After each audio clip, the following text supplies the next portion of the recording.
Hi friends, இன்றைக்கி நான் என்ன பண்ணி காமிக்க போகிறேன்னா தொண்டைக்காய் ஃப்ரை. தமிழில் இது கோவக்கான்னு சொல்லுவாங்க, கோவக்காய்னு எதுவும் சொல்லுவாங்க. ஓகேவா? இதில் நல்லா கிறிஸ்பியாக எப்படி ஃப்ரை பண்ணி சாப்பிட்றதுன்னு உங்களுக்கு சொல்லி காமிக்கிறேன். ஓகே, இதுக்கு தேவையான பாருங்கள், நம்ம தொண்டைக்காயை நான் நிகழ்மாக இந்த மாதிரி கட் பண்ணி வச்சுன்னு இருக்கிறேன். ஓகே, மெலிசா. ஓகே, இதுக்கு தேவையான பொருள் என்னென்னு பார்த்தா கொஞ்சம் காஞ்ச மிளகா, தனியா, சீரகம், கடலைப்பருப்பு, உளுத்தப்பருப்பு, கலக்காய், அப்புறம் கொஞ்சம் உப்பு.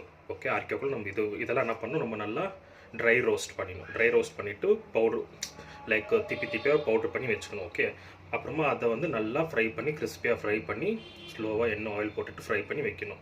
ஓகே, அவ்வளோதான் சிம்பிள் இது, பட் வெரி டேஸ்டியாக இருக்கும். உங்களுக்கு காமிக்கிறேன் ஃப்ரெண்ட்ஸ். இங்கே ஆயில் நல்லா சூடாயிடுச்சு. இப்போ நம்ம கட் பண்ணி வச்சுருக்கிற தொண்டைக்காவை போட்டுக்கலாம். ஓகே,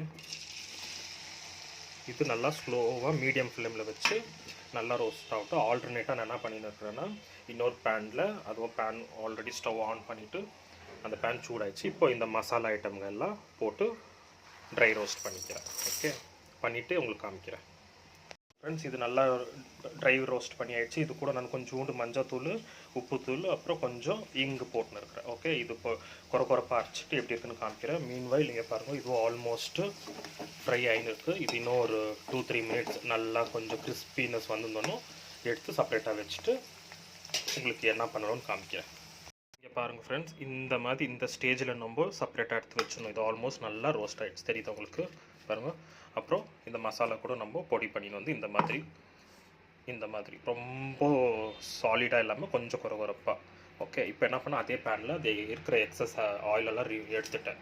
இப்போ நம்ம என்ன பண்ணோம், இப்போ ஃப்ரை பண்ணி வச்சுருக்கிறோம் இல்லையா, இதில் போடுறது போட்டுட்டு இது கூட நம்ம அரைச்சி வச்சுருக்கிற மசாலா போடுறோம்.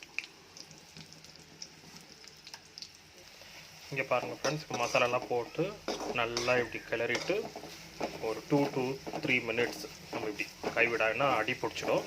ஸோ அதனால இப்படி கிளறிட்டு எடுத்து வச்சிடலாம். உங்களுக்கு எடுத்துகிட்டு எப்படி இருக்குன்னு காமிக்கிறேன் பாருங்கள் ஃப்ரெண்ட்ஸ். நம்மளுடைய தொண்டைக்காய் ஃப்ரை ஃபைனல் ரெடி ஆகிடுச்சு. டேஸ்ட் பண்ணுறதுக்கு ரெடியாக இருக்குது. பார்க்கக்குள்ளவே வாய் ஊறுது இல்லையா? சும்மா ஸ்நாக்ஸ் மாதிரி சாப்பிட்டு காலி பண்ணிடலாம், அவ்வளோ டேஸ்ட்டாக இருக்கும். நீங்களும் இதே மாதிரி பண்ணிவிட்டு எப்படி இருக்குன்னு எனக்கு கமெண்ட் பண்ணுங்கள், ஷேர் பண்ணுங்கள், லைக் பண்ணுங்கள். மறக்காமல் என்னோடய சேனல் சப்ஸ்கிரைப் பண்ணுங்கள். Thank you so much. பாய்.